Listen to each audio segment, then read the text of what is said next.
Esta série de videoaulas é resultado de cursos oferecidos pelo Centro Indígena de Estudos e Pesquisas CINEP, em parceria com a Universidade de Brasília, LACED Museu Nacional e Instituto Internacional de Educação IEB, voltado às lideranças indígenas para sua qualificação nos processos de participação e intervenção nos espaços de políticas públicas e na relação com o Estado brasileiro. É uma iniciativa pioneira e relevante porque busca não apenas a qualificação das lideranças na vanguarda da luta, mas principalmente os jovens líderes que estão se formando nas universidades e que precisam contribuir para fortalecer a luta de suas comunidades, de suas organizações em defesa dos direitos coletivos dos povos indígenas. Há um número crescente de estudantes indígenas nos cursos de ensino superior e as atividades de sala de aula elas não têm condições de dar conta do horizonte de saberes necessários à inserção desses indígenas depois, tanto no mercado de trabalho mais formal, mais usual, quanto no retorno para as suas aldeias. E também numa outra dimensão, que é, talvez a partir dos últimos 10 anos, o que a gente vê é uma crescente participação das lideranças indígenas em instâncias estatais. E se há um sucesso na produção de políticas públicas por essas lideranças na sua atuação, ainda há muito a que ser feito para que essas políticas públicas resultem em alteração da realidade da vida cotidiana dos povos indígenas no Brasil. A presente série de videoaulas procura tratar a relação entre povos indígenas e Estado no Brasil. Para isso, aborda conceitos fundamentais, como o próprio conceito do Estado, conceitos relativos aos direitos, em geral, da cidadania, e em especial aos direitos indígenas, recuperando a história das relações entre povos indígenas e Estado do ângulo da tutela e da sua superação. Procura ainda mapear as políticas públicas atuais e como elas têm incidido e se relacionado com as populações indígenas. Da tutela à participação, todos esses temas estão elencados nesta série.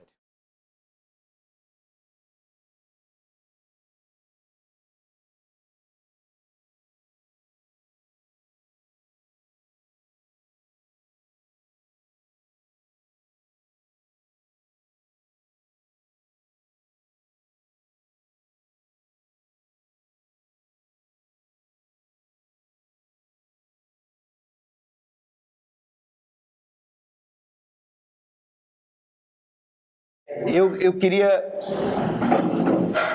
focar hoje na história de uma instituição, mais do que tentar dar um panorama geral da República ou da história do Brasil, que seria absurdo tentar fazer em 4 horas,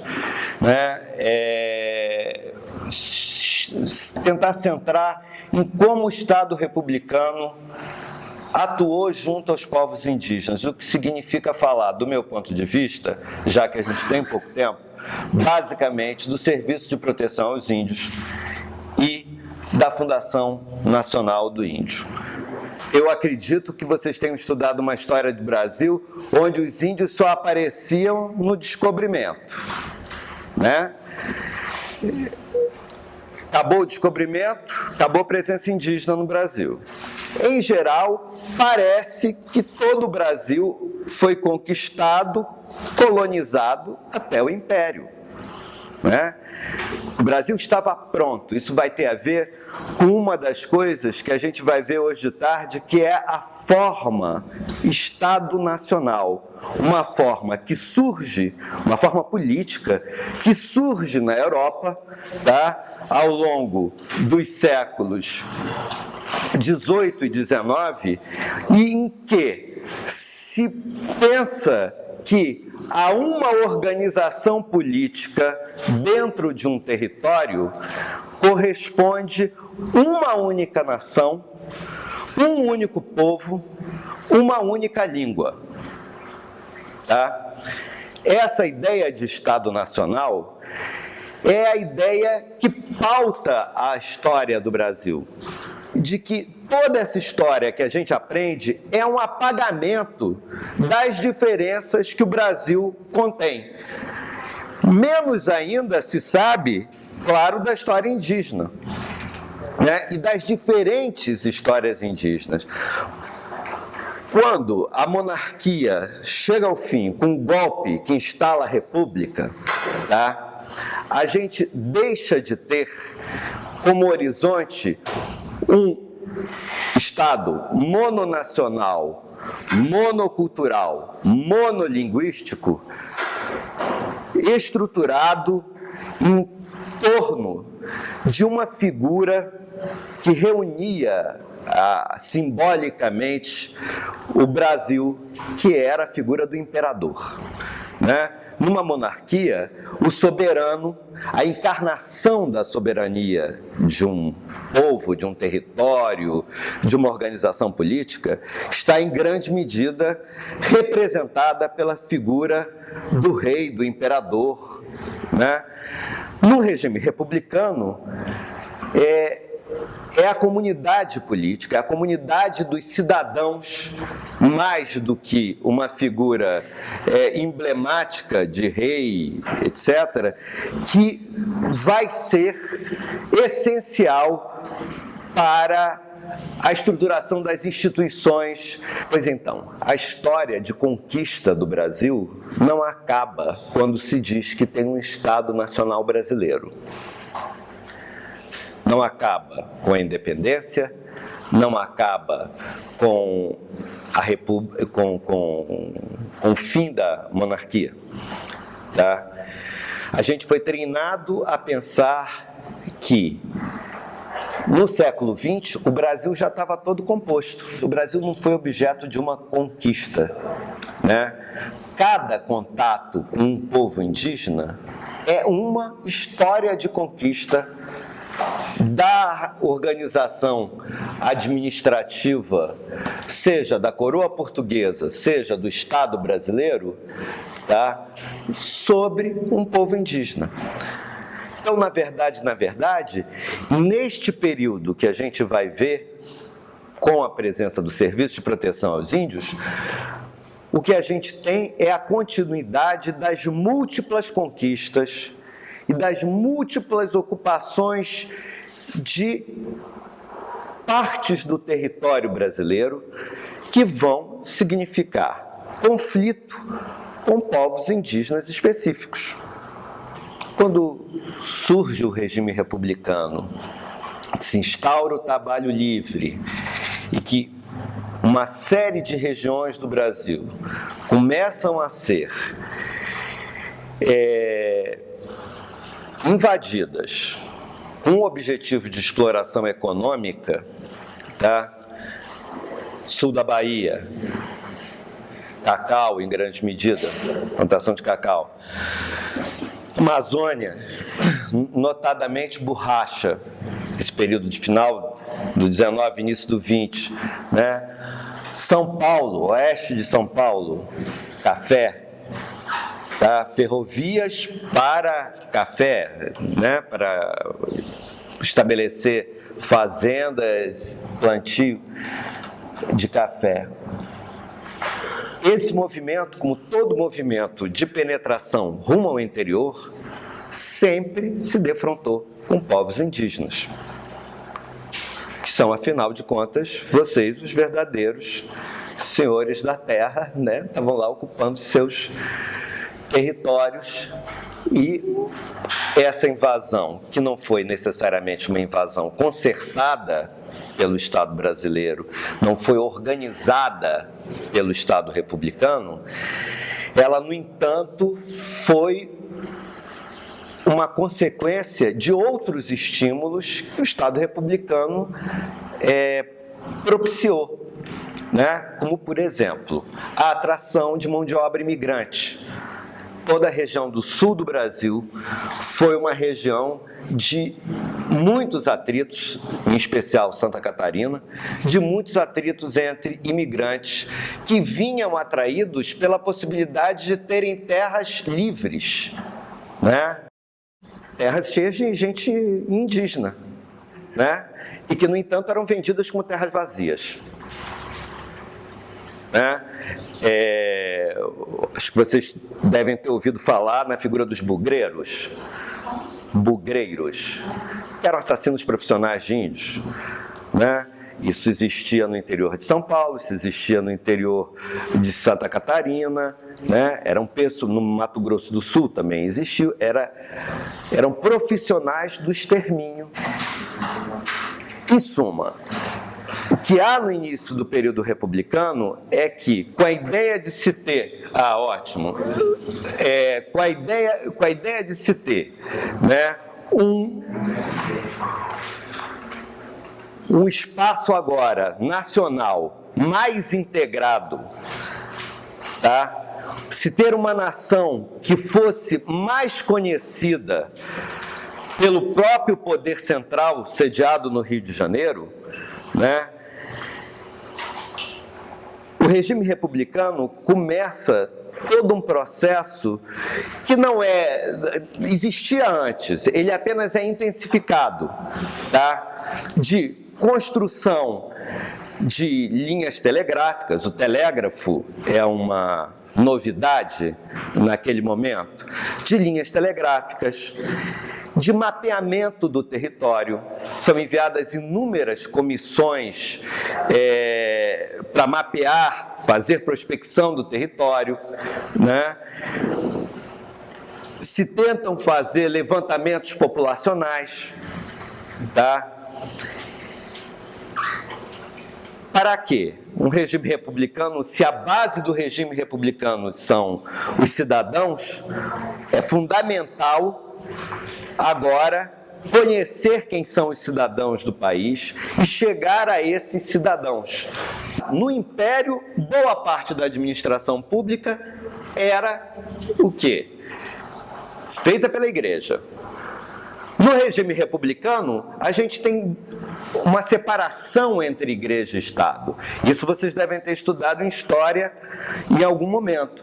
Com a separação entre Igreja e Estado que o regime republicano estabelece, o fato de que o Estado brasileiro, teoricamente, não tem uma religião, né?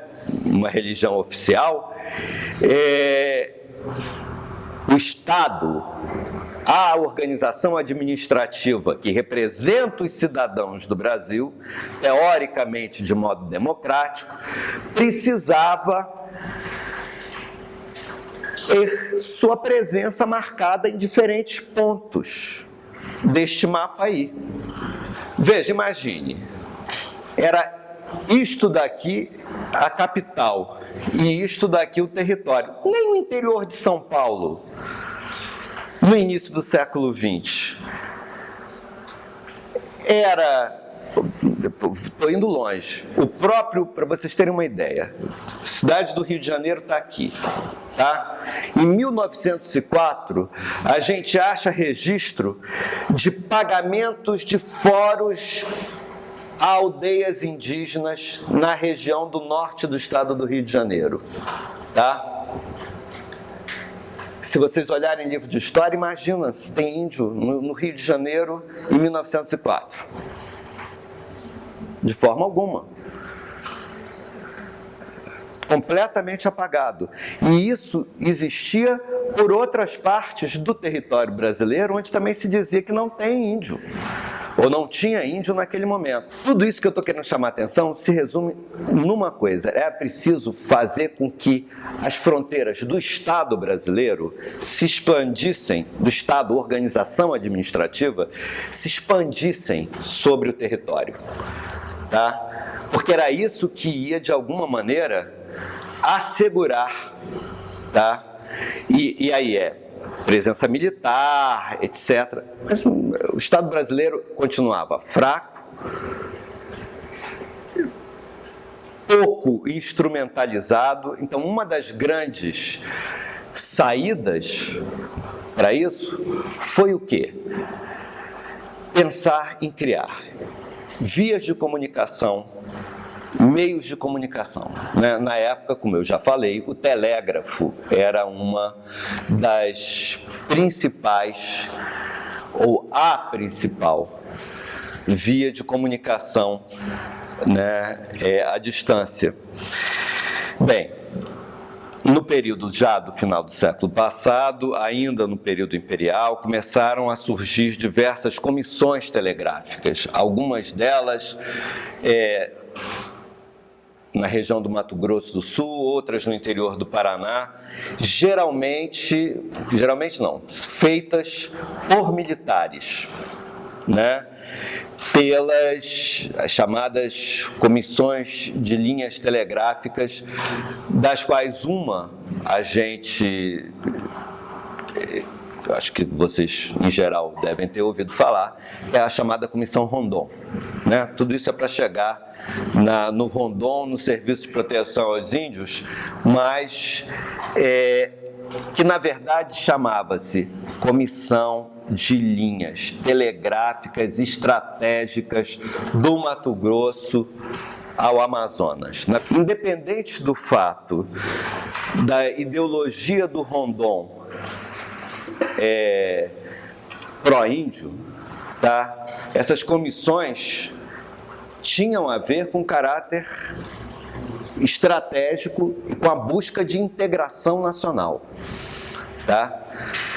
E elas eram formas de penetração nessas regiões onde não se tinha grande contato.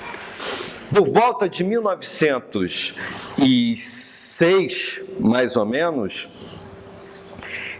diversos segmentos da elite empresarial brasileira reclamavam que o Brasil não podia continuar sendo simplesmente uma monocultura, baseado numa monocultura que era... A economia brasileira não podia continuar sendo baseada numa monocultura que era a monocultura cafeeira, né? Essas elites regionais, baianas, amazônicas, maranhenses, né? Do próprio estado do Rio de Janeiro, queriam que houvesse uma diversificação da economia brasileira.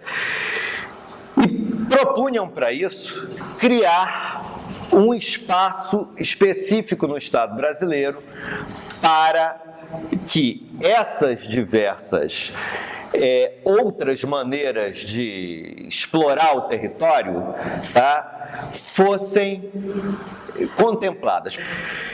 Eles pensavam que eles precisavam ter um ministério específico para tratar dos interesses deles. Esse movimento, por uma série de razões de ordem da política republicana brasileira, chegou a instalar o chamado Ministério da Agricultura, Indústria e Comércio, que foi criado no papel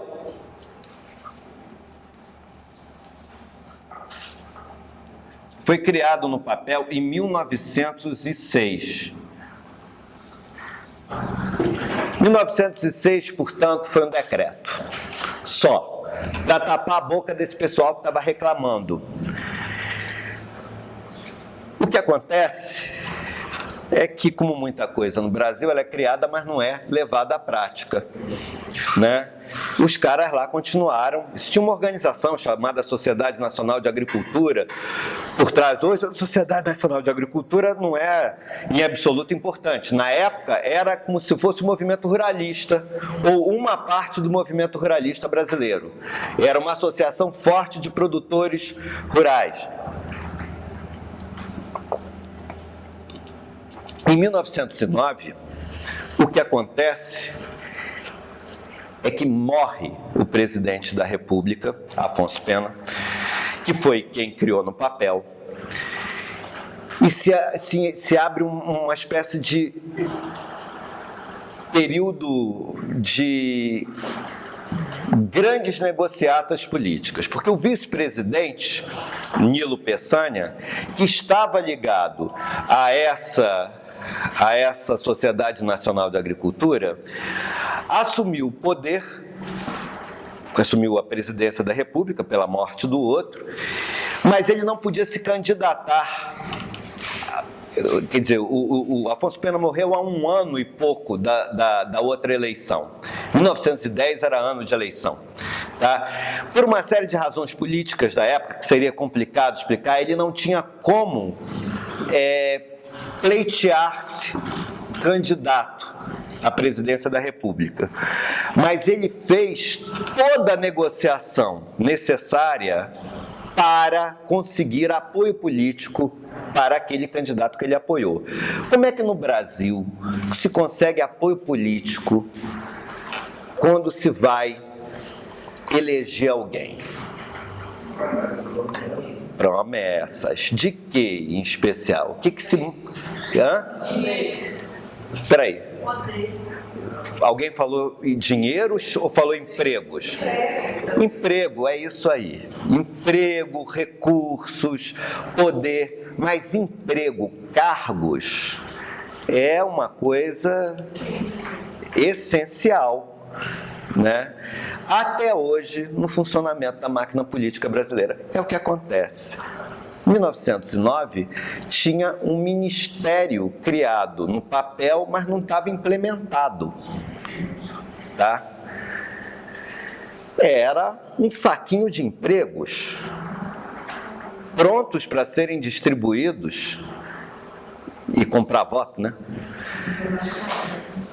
Pois então, essa é uma das razões da criação em 9, efetivamente da implementação do Ministério da Agricultura, Indústria e Comércio, que tinha dentre os órgãos previstos para o Ministério, tinha um serviço de catequese e civilização. Ocorre que nesse ministério, nesse grupo voltado para a expansão da agricultura no Brasil, estavam presentes diversos militantes do movimento positivista ortodoxo, um movimento extremamente forte, tá? O positivismo era uma tendência filosófica de base francesa, criada por um filósofo chamado Auguste Comte, fundamental na estruturação das ciências sociais. Tá? Muito do que vai ser depois sociologia, antropologia, surgiu na tradição da sociologia francesa, de discípulos de Comte. O positivismo foi extremamente influente nas escolas militares no Brasil. Tá? E foi, em parte, uma das articulações, foi uma das bases, por exemplo, da articulação dos militares no golpe que gerou a República. Essa ideologia, como todo pensamento científico do século passado, início do século XX, era uma forma de evolucionismo. Tá? Acreditava que a humanidade evoluiria inexoravelmente até o que eles chamavam de estado científico. Existiam três estados. Tá? Estado primitivo, em que estavam os povos indígenas, estado teosófico metafísico, que era onde estava a civilização ocidental, e o estado positivista, que era um estágio em que se chegaria, só os positivistas já faziam parte deles, mas a humanidade ainda não tinha evoluído até lá.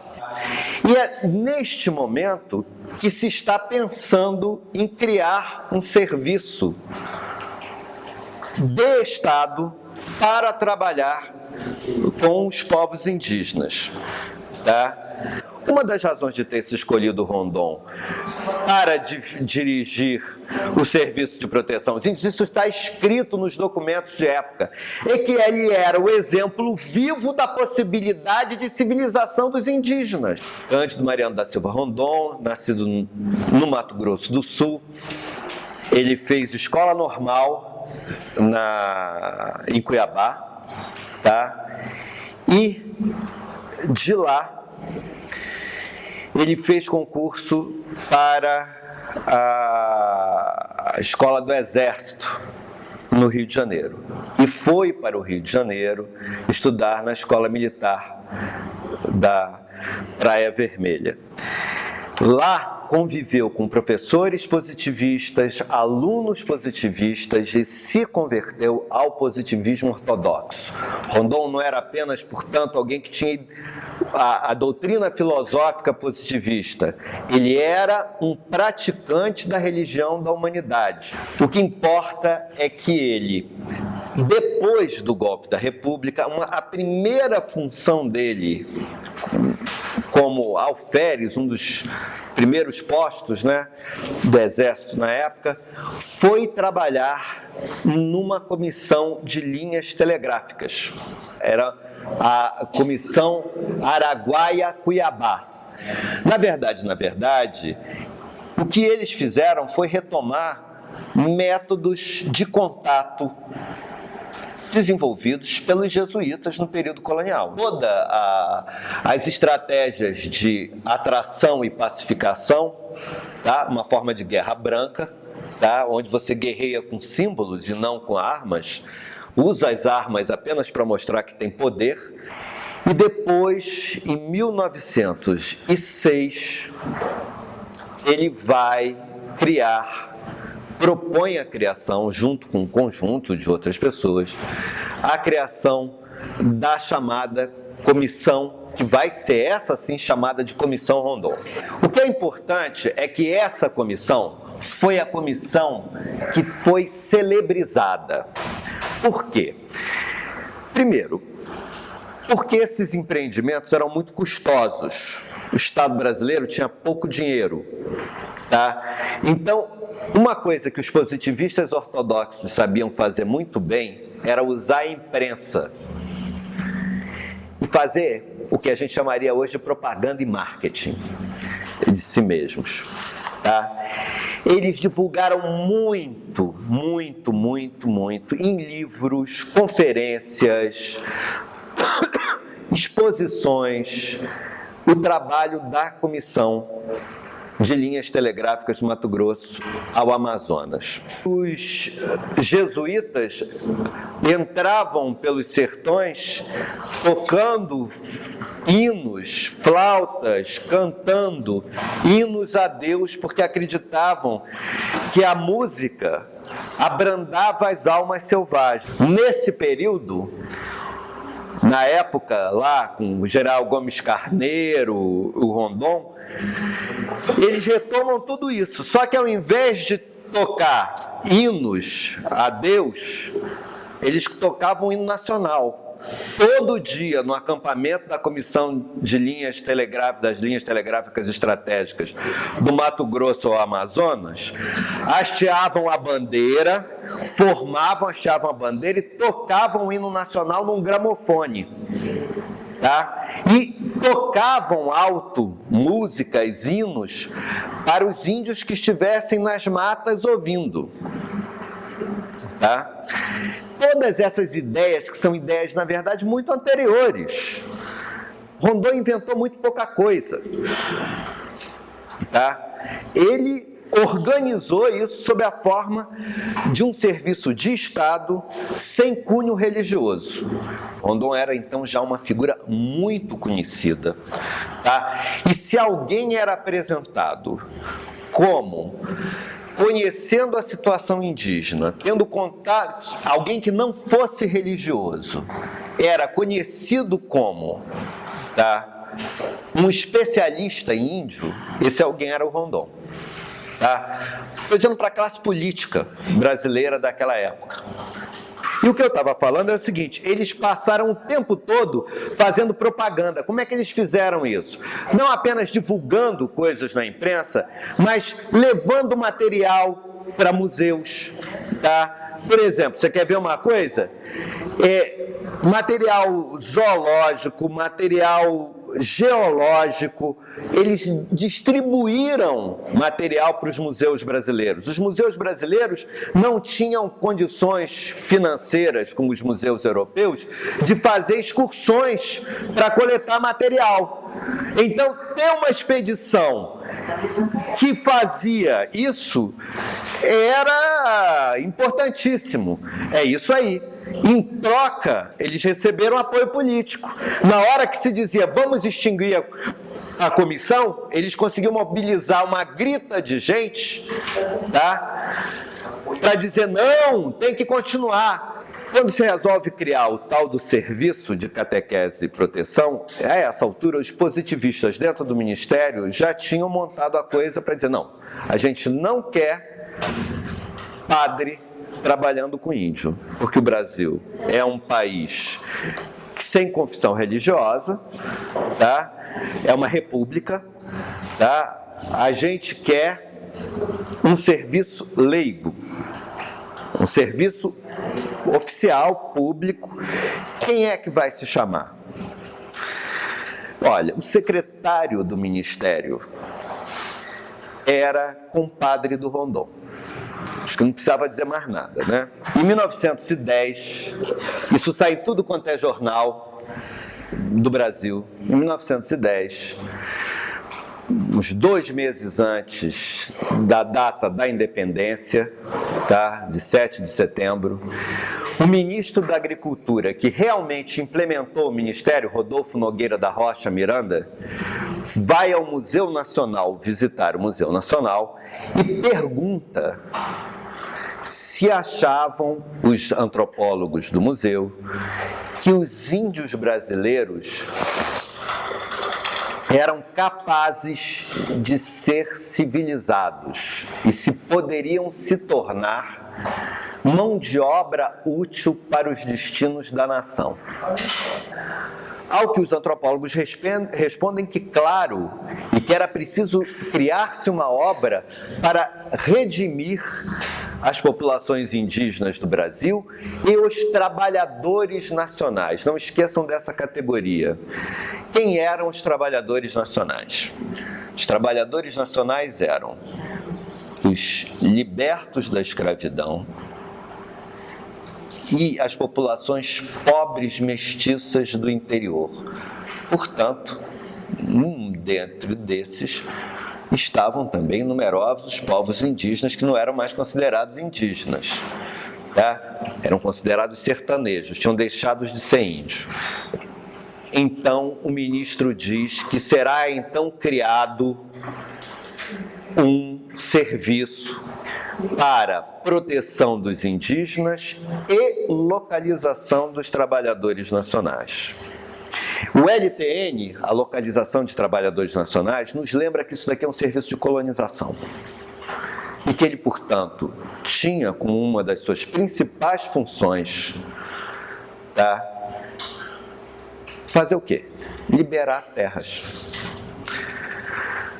Atrair populações indígenas que viviam nos seus territórios de acordo com seus modos de vida próprios para pontos onde estivessem estabelecido a presença militar. Não era isso que os aldeamentos missionários faziam?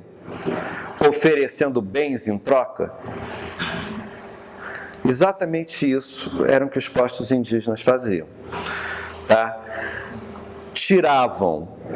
Procuravam trazer as populações indígenas, não com recurso à força, mas à persuasão, né, ao oferecimento de bens de suas terras para próximo dos postos, evitando conflitos e liberando as terras para as empresas colonizadoras.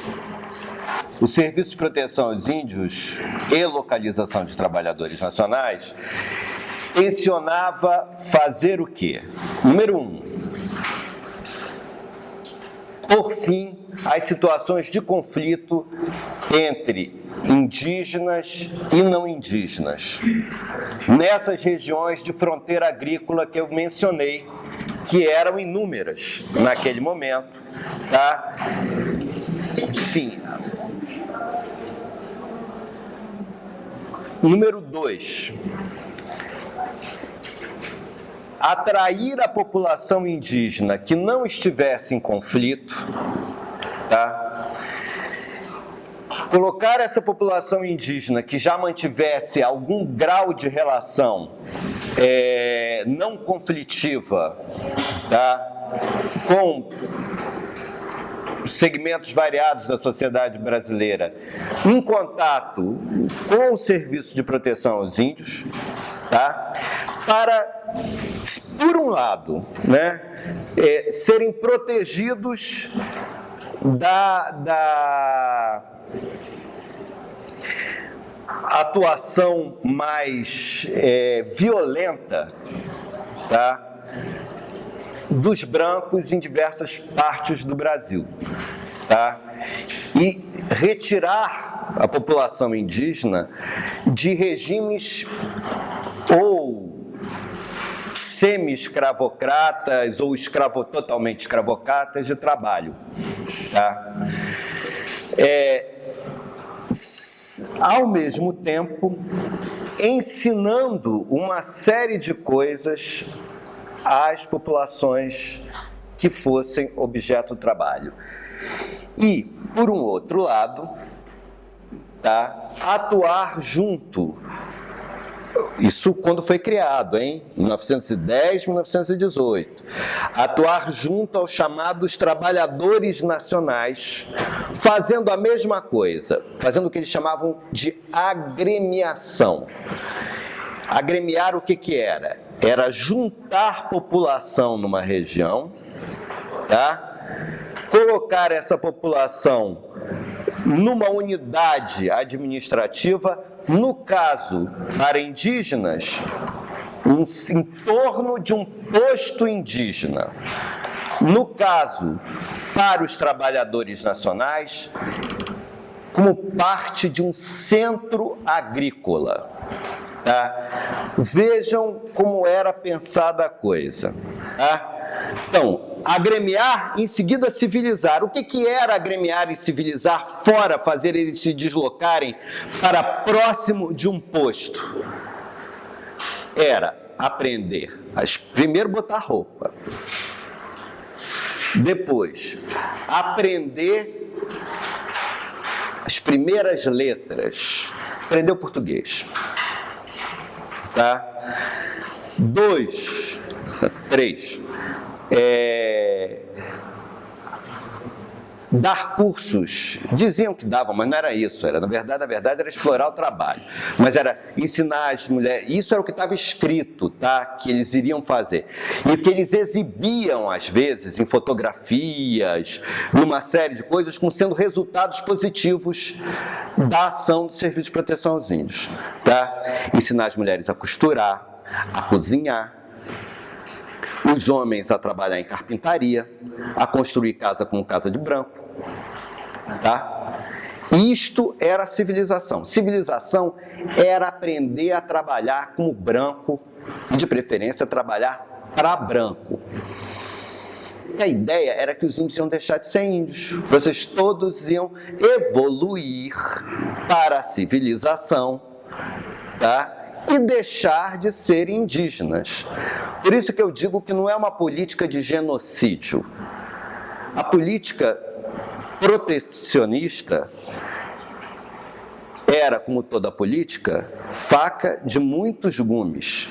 Tá? Ela protegia e, ao mesmo tempo, ela pretendia, via como positivo, liquidar as características próprias dos povos indígenas.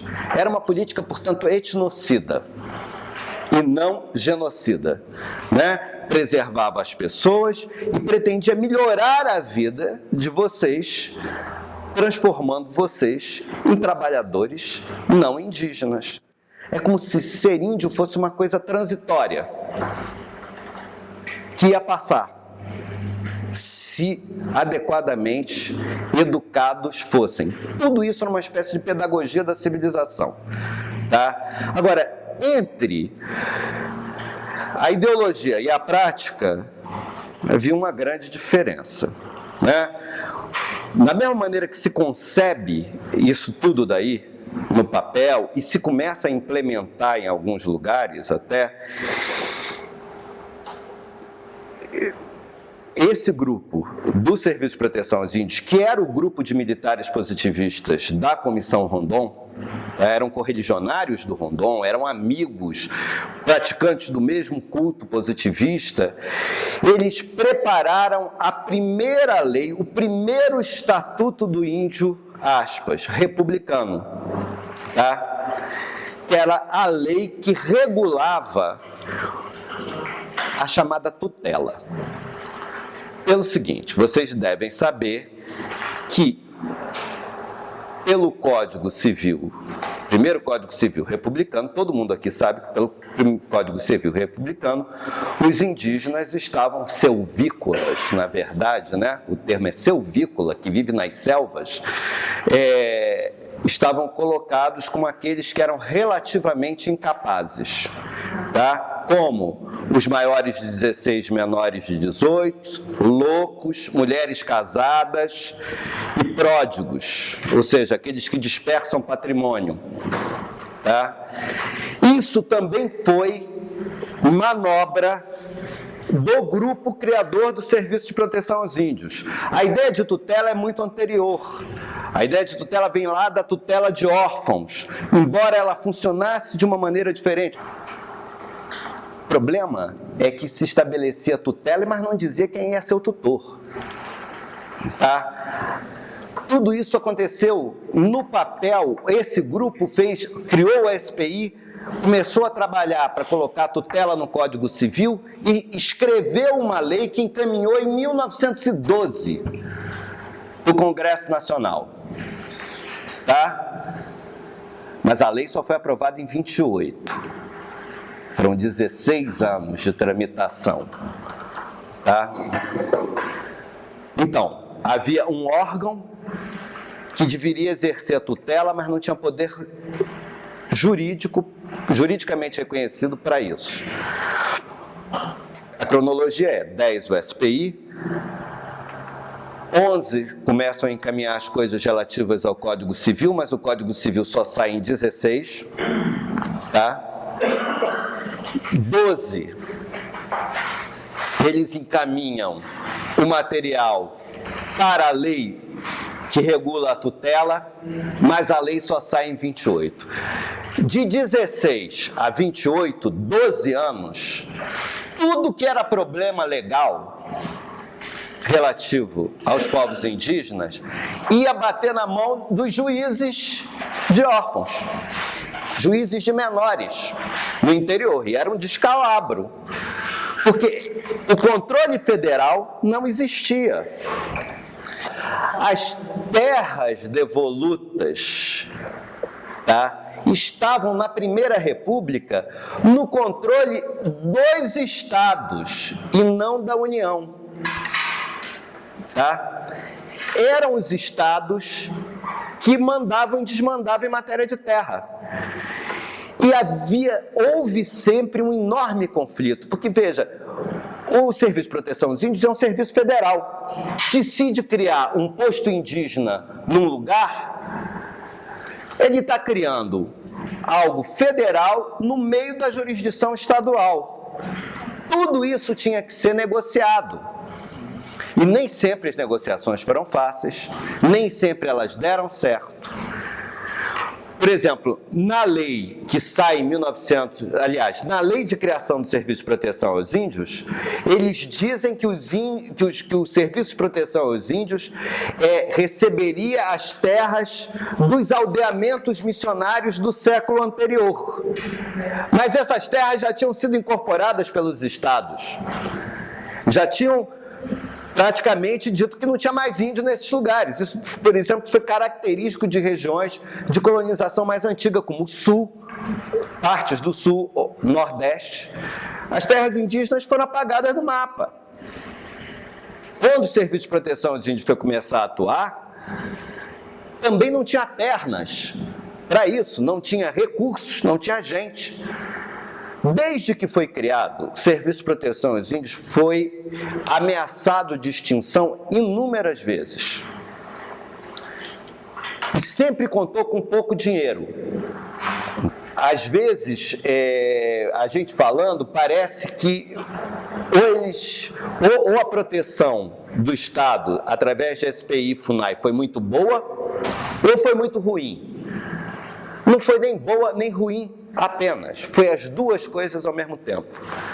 Por quê? Por um lado, na hora que essa lei entra em vigor, em 1928, o SPI passou a ter força jurídica para fazer uma série de coisas que eles faziam antes na base da negociação. Mas na base da negociação, por exemplo, houve um grande... Só para vocês terem uma ideia, no Paraná, na região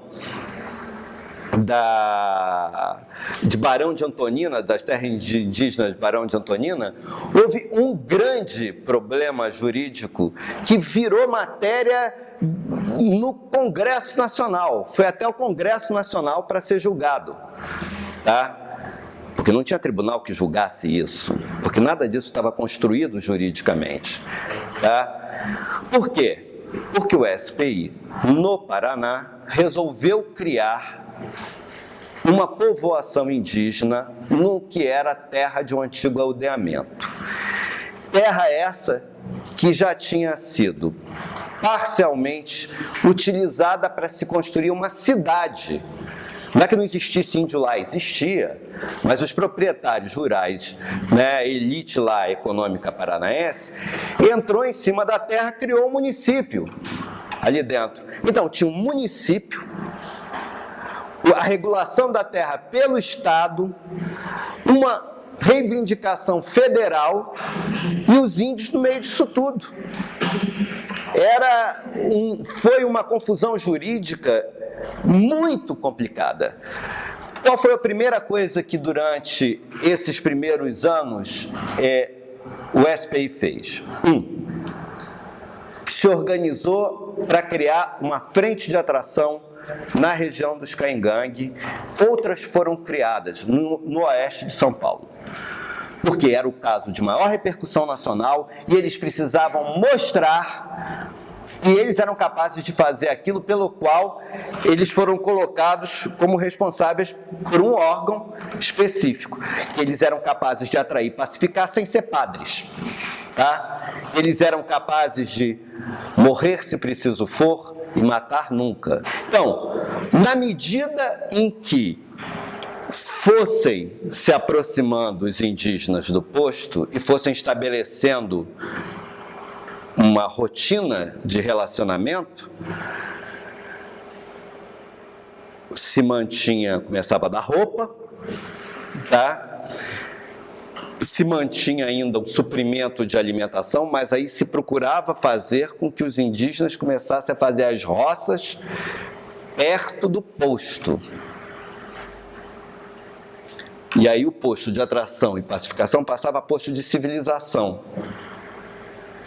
Mais tarde foi chamado de posto de integração. Tem toda uma estratégia de sedução e de engano. É aquele negócio, né, clássico, seduz e depois dá tchau, né? Porque lá pelo meio do caminho desse processo, todo o ônus vai sendo transferido aos indígenas. Os indígenas começam a trabalhar isso. No caso dos Pancararu foi logo de início, né? Porque já eram civilizados, então constrói logo o posto aí, né? Mas o objetivo, no fundo, ao fim e ao cabo, sempre, e isto sempre foi. Tem gente que diz, a emancipação é uma coisa que vai se falar na década de 60. Mentira. Mentira. Emancipação econômica é uma proposta dos primeiros anos de criação do Serviço de Proteção aos Índios. Eles achavam que os índios iam deixar, os povos indígenas iam abandonar seus modos de vida da noite para o dia, vocês iam deixar de ser índios, tá? Veja, essa visão mudou ao longo do tempo, mas essa é a prática que estrutura, de fato, o Serviço de Proteção aos Índios. Tá? Essa visão de que deixariam de ser, vocês iam deixar de ser vocês, é uma visão que na cabeça desse grupo que estruturou o Serviço de Proteção aos Índios foi mudando. Só que esse grupo também foi morrendo, foi se aposentando, tá? E foi entrando muita gente para dirigir que não tinha necessariamente os mesmos ideais. esse grupo, portanto, rondoniano, ele evoluiu também na convivência e no trabalho do dia a dia com os povos indígenas. Só que isso se deu até mais ou menos os anos 30, 40, quando aí há uma grande mudança Vocês devem ter estudado em História do Brasil em algum momento que houve a chamada Revolução de 30, né?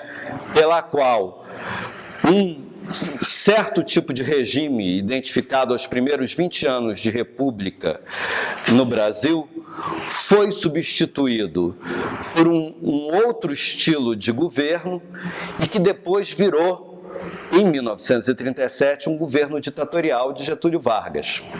Tá? Com o governo ditatorial de Getúlio Vargas, o SPI, que era um órgão que estava lá embaixo, por falta de dinheiro, por falta de gente, porque já tinha muita gente se aposentando, uma das metas do governo Vargas era a chamada Marcha para o Oeste. Tá? Era a colonização do interior do Brasil. Tá? A colônia agrícola que foi criada no Mato Grosso do Sul, tá? E que levou um bando de colono para cima de terra indígena, tá? É uma criação do governo Vargas. Outras colônias agrícolas foram criadas nesse período Vargas, tá? E significaram o recrudescimento da pressão sobre as terras indígenas. Então, a essa altura, o grupo do SPI tinha acumulado experiência, tá? Pensava que precisava ter leis específicas no tocante à terra, estava estudando legislação de terras de outros países para propor uma legislação específica para terras indígenas no Brasil. Tá? E, mais uma vez, num momento de colonização, um órgão com responsabilidades coloniais vai receber recursos para atuar pacificando. O SPI já tinha, durante os seus primeiros anos, demarcado terras em diferentes pontos do Brasil. No Mato Grosso do Sul, algumas reservas foram demarcadas a partir da Comissão Telegráfica, que o Rondon tinha feito lá, tá? E outras pelo SPI. Qual era o modelo de demarcação de terra deles naquele momento? Era demarcar o equivalente a um sítiozinho para um povo. Por quê? Era pensar que se vocês deixariam de ser vocês, pela intervenção e pela pedagogia da civilização deles, vocês não precisariam ter terras para reproduzir nenhum modo de vida. Era a terra equivalente a um sitiante branco, plantando uma mandioquinha, uma comidinha, um boizinho e acabou. Tá? As demarcações foram muito reduzidas, as demarcações feitas pelo SPI. Isso foi um padrão, né, de demarcação. Isto vai mudar exatamente nesse período dos anos 50, 40. Os anos 40 foram muito importantes, 40 e 50 foram muito importantes para a política indigenista brasileira. Por quê? Como esse pessoal fundador estava morrendo, e já havia muito contato e muita presença. Olha, era uma presença fraca. Era uma presença, às vezes, muito mais teatral do que propriamente concreta, real, tá? Mas havia um muito maior conhecimento sobre as populações indígenas naquele momento do que na primeira década do século, quando o SPI foi criado. E esse conhecimento foi necessário e importante para períodos posteriores, tá? E balizou a maneira, por exemplo, como a FUNAI veio atuar depois, né? Porque a FUNAI vai atuar num outro momento de expansão, que é o momento de expansão sobre a Amazônia do regime militar, década de 60. Né? A FUNAI vai ser criada em 67 e ela toma força mesmo, ela é implementada de fato em 69 sob o regime militar, mas a gente vai chegar lá ainda hoje. O que é importante é que eles perceberam que eles precisavam ter antropólogos, que eles precisavam ter política para a terra, que eles tinham que ter uma política de saúde eficaz. No final dos anos 40, nessa mudança, entra no Serviço de Proteção aos Índios, em 1947, já depois que acabou o regime ditatorial do Vargas, entrou como funcionário do Serviço de Proteção aos Índios o Darcy Ribeiro. Vocês devem ter ouvido falar, se já não leram alguma coisa dele. Darcy Ribeiro foi um dos grandes antropólogos brasileiros e, além de antropólogo, foi uma pessoa envolvida com questões de educação, né? Foi o responsável pela nossa LDB, seja ela boa ou ruim, considere-se o que se considerar, mas foi um grande político brasileiro, foi um visionário, mais do que tudo, né? Uma pessoa que tinha uma interpretação de Brasil. Darcy Ribeiro foi funcionário do Serviço de Proteção aos Índios de 47 até 55.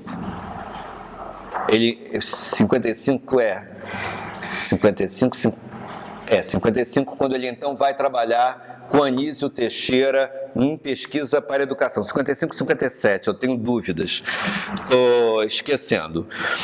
Mas ele nunca se desligou da questão indígena, que era, inclusive, a área de pesquisa dele. Logo depois, já em 1950, entraram outros dois antropólogos, Eduardo Galvão e Roberto Cardoso de Oliveira. Entrou uma nova geração de indigenistas por concurso, inclusive um sujeito que foi muito importante, tornou-se diretor do Serviço de Proteção aos Índios em 1950, foi José Maria da Gama Malcher. Esse período dos anos 40, 50, foi, portanto, um período de grandes mudanças que reverteram em algumas alterações para a prática indigenista. Dos anos 50, elas só foram ganhar força na aplicação e virar matéria jurídica nos anos 60, aliás, no final dos anos 60. Por quê? Porque esse período de final dos anos 50 e início dos anos 60 foi um período de decadência da administração pública federal, no tocante aos povos indígenas, extraordinário, né? Em 1962 eclodiu uma das grandes denúncias internacionais contra o SPI, né? Funcionários que andaram detonando aldeias paracanãs, literalmente, com dinamite jogada de avião, tá? E outras tantas barbaridades dessa natureza fizeram com que se tivesse uma outra grita, tá? Contra o Serviço de Proteção aos Índios e uma proposta de extinção. É desse ano de 62 que o Darcy Ribeiro escreve um livro chamado A Política Indigenista Brasileira, que ele depois incorporou como parte 2 dos índices da civilização, e a parte final é o final do livro Os Índices da Civilização. Tá? O que é? Um diagnóstico da história do Serviço de Proteção aos Índios, um diagnóstico dos problemas que tinha e uma proposta de um novo Serviço de Proteção aos Índios. Porque nesse período final dos anos 50, início dos anos 60, eles começaram a pensar num outro modelo de instituição indigenista, tá? E conceberam a ideia de uma fundação, tá? Que essas discussões estavam lá, elas não viraram lei, elas não viraram coisa nenhuma, mas conceberam a ideia de criar uma fundação de direito privado, com fundos públicos, dirigida por um conselho deliberativo, não por um presidente, tá? Por um conselho que formularia a política e controlaria a sua implementação. Ideia muito boa. Essa foi a ideia que foi posta em prática em 67. Só que a ideia durou 2 anos. E todo mundo ia mandar e ninguém ia fazer o... Não foi isso não. Os militares entraram mesmo e acabaram com isso. E fizeram da FUNAI um órgão militar, mantendo o pior do SPI, clientelismo, etc., ampliando isso ainda mais e usando a FUNAI para que o SPI foi usado para ser um órgão que servisse a política de colonização nacional. É o período de expansão sobre a Amazônia. Tá? É o período da Transamazônica, das inúmeras outras estradas que foram criadas, dos grandes projetos, é o período do milagre brasileiro de um modo mais abrangente. Milagre que só fez crescer a dívida pública, a inflação e ferrar a vida de todo mundo. Se cortar a FUNAI e apagar a FUNAI do organograma do Estado brasileiro, não se apagará a tutela. Tutela, modo de funcionamento tutelar, essa maneira de inferiorizar os indígenas, se apropriar, controlar completamente a determinação dos povos indígenas, né, se interpor como um mediador, e um mediador em posição superior que diz o que deve ser feito, o que não deve ser feito, o que você vai receber, o que você não vai receber, como vai agir, como não vai agir. Isso não acaba se tirar a FUNAI. A discussão sobre a questão de que precisava resolver o problema das terras indígenas era antiga já. E já, é o que eu estou dizendo, as ideias lá dos anos 50, na verdade, foram aparecendo nos anos 60, 70. Só que ao modo daquele período ditatorial. O que no fundo foi concebido pelo Darcy Ribeiro, pelo Roberto Cardoso Oliveira, pelo Eduardo Galvão, na prática foi implementado de outra maneira completamente diferente. E isso vai se reforçar quando, no início dos anos 70, o Brasil estava mais do que no plano internacional. Esse é um período em que os movimentos de defesa dos direitos humanos estão crescendo, tá? Eu falei nesse crescimento dos movimentos de defesa dos direitos humanos no período dos anos 50, mas de fato nos anos 60 e 70 eles vão se tornar muito mais importantes. Por quê? Por exemplo, você tem guerra do Vietnã, os Estados Unidos fazendo guerra do Vietnã, a gente tem inúmeras ditaduras militares na América Latina e pelo mundo afora, tá? E as ditaduras militares todas foram ditaduras profundamente nocivas aos índios, né? Nesses cenários latino-americanos. Então, a questão indígena começa a ganhar visibilidade no plano internacional nesse período, em grande medida como uma questão de direitos humanos. O Estatuto do Índio, que é de 1973,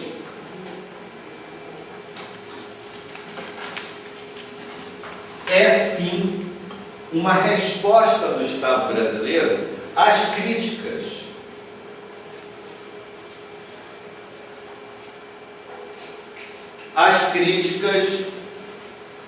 feitas no plano internacional por diversos movimentos de defesa dos direitos indígenas, muitos desses movimentos fazendo pressão nos órgãos financiadores, tá? Como o Banco Mundial, o Banco Interamericano de Desenvolvimento, que financiaram essa grande expansão, porque não foi só a estrada, foi a construção de barragem, foi a construção de hidrelétrica, tudo isso que a gente está vendo voltar aí, construção de linha de transmissão, expansão de telefonia. Em grande medida o dinheiro veio dessas instituições financiadoras, que diante da pressão dos cidadãos dos próprios países onde elas estavam, começaram a criar uma série de mecanismos que eles vão chamar de mecanismos de mitigação. Colocaram uma série de cláusulas nos contratos de empréstimos internacionais. Isso começa no início dos anos 80 no Banco Mundial. Tá? A década de 70 foi essencial. Isso aconteceu em muitos países. Tá? Essas grandes obras alavancaram esse tipo de discussão.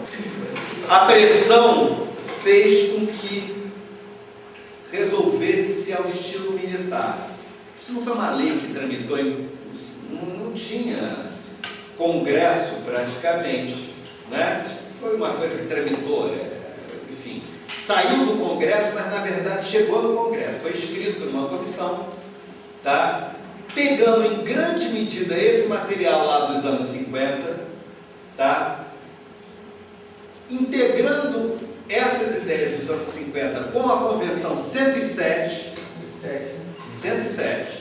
tá? O Estatuto do Índio é um estatuto assimilacionista, como a Convenção 107, tá? Mas, de qualquer maneira, digamos que o Estatuto do Índio foi um pouco aquela lei feita para não ser implementada, né? Foi feita para dar uma satisfação e não ser utilizada. Se eu tivesse que avaliar se o Estatuto do Índio foi ou não benéfico, eu diria que ele teve a grande função de dar concretude a coisas contra as quais se queria lutar, mas não estava definido em lugar nenhum. Estava só na prática, estava só acontecendo no dia a dia, mas não tinha uma lei, não tinha um regimento, não tinha um regulamento que dissesse, olha, isso é assim, assim, para você virar e dizer, não, a gente não aceita esse regulamento. Esse regulamento é um absurdo, essa lei é integracionista. E o Estatuto do Índio, ainda por cima, definia categorias de terras indígenas. Isso daí é copiado, em grande medida, e adaptado desse material do Darcy Ribeiro, que aí é um material criado mesmo por ele, que foi invenção deles lá no SPI naquele período. E terminava dizendo que os índios, uma vez, poderiam ser emancipados da tutela do Estado, né? Se tivessem já condições de estarem plenamente integrados à sociedade brasileira, o que era o mesmo que dizer, naquele momento, que os índios estariam liberados das suas próprias terras, né? Dos seus direitos específicos, emancipar os índios, considerar que os índios estavam absolutamente mediante decreto do presidente da República, poderá ser declarada a emancipação da comunidade indígena e de seus membros, quando ao regime tutelar estabelecido em lei, desde que requerida pela maioria dos membros do grupo e comprovada em inquérito realizado pelo órgão federal competente, a sua plena integração na comunhão nacional. O objetivo era a plena integração na comunhão nacional. Mas vejam só, em 77 ninguém estava querendo saber se os índios estavam querendo ser emancipados. O que ia acontecer era um decreto pelo qual os índios do Brasil todos iam ser emancipados de cima para baixo, mais uma vez. Esse foi um momento de muita movimentação. Então, 77, quando vem a público essa coisa da emancipação dos índios, a gente já tinha CIMI atuando, assembleias de lideranças indígenas, a gente já tinha alguns antropólogos atuando junto a numerosos povos indígenas no Brasil, como recursos internacionais das instituições que financiavam a defesa de direitos humanos. Essa é a origem das ONGs indigenistas hoje. Essas ONGs, primeiro, dentro da FUNAI tem um grupo importante de servidores que acabou indo embora, demitido em 1980, tá? Porque faziam críticas a forma de ação da FUNAI e criticavam o regime. Foram demitidos. Tá? Esses funcionários propunham outras maneiras de trabalhar em parceria com povos indígenas. Tinha uma outra visão do que fosse o trabalho da FUNAI. Por outro lado, isso foi uma grande leva de gente, foi embora nos anos 80. Tem um período anterior, uma passagem rápida de gente que entrou e saiu, de 74, 76, ficou, nem foi do quadro, gente que às vezes fez trabalhos para, mas não foi do quadro. Mas 80 foi o ano, 80, 81 foram os anos de saída de levas importantes de pessoal da FUNAI. Então, tem um lado que já vem acontecendo dentro da própria FUNAI. Tem um outro lado que acontece a partir de experiências desenvolvidas tanto pelo CIMI quanto por ONGs, tá? Que ninguém chamava, né, naquela época de ONG, chamava de Organização de Apoio. ONG é uma coisa também recente, relativamente, né? Recente porque eu estou velho, mas foram experiências feitas na área de educação bilíngue, de sustentabilidade, tá? Através das quais povos indígenas e seus aliados foram pensando outras maneiras de fazer trabalhos junto a eles, né, de expressar a vontade. Esse é um momento, por exemplo, onde muitos grupos indígenas começam a se articular para reivindicar seus direitos territoriais. E isso começa a gerar uma pressão em cima da demarcação de terras indígenas. Então, nesse período de 77, 78, início dos anos 80, a FUNAI começa a se movimentar para trabalhar com terra. E nesse momento aí, o João Pacheco teve um papel muito importante. Todo mundo falava pela demarcação de terras indígenas, pela demarcação de terras indígenas, pela demarcação de terras indígenas. Ninguém sabia definir direito que era, nem quantas eram as terras indígenas. O João fez uma pesquisa pequena de 81 a 82, publicou em 83 um boletim chamado Terras Indígenas no Brasil, uma tentativa de abordagem sociológica. O que o João tentou fazer foi dizer o seguinte: olha, terra indígena é uma categoria administrativa, tá? Que se define, explicou assim. Ele pegou e analisou como é que se trabalhava para criar terras indígenas. Falou do período do SPI, falou do período das poucas demarcações que a FUNAI havia feito até aquele momento. E aí mostrou que pelas leis brasileiras vigentes naquele momento, leia-se Estatuto do Índio, não tinha 88, isso era o texto de 83, pelas leis brasileiras vigentes naquele momento, pelos lugares onde os povos indígenas estavam, e mostrou que vocês tinham direito a 0,9%, olha, os dados daquela época, 0,9% do estoque de terras do Brasil. Tá? Hoje, são 13% demarcados. Tá? Mas foi a primeira vez que alguém virou e disse assim: olha, o grande problema dos povos indígenas no Brasil é o fundiário. Esse texto acabou causando um grande impacto no período de 1984, tá? Próximo ao início do processo constituinte, portanto, né? Término da ditadura militar, início da nova república, quando Tancredo Neves ia assumir, morreu e entrou Sarney, né?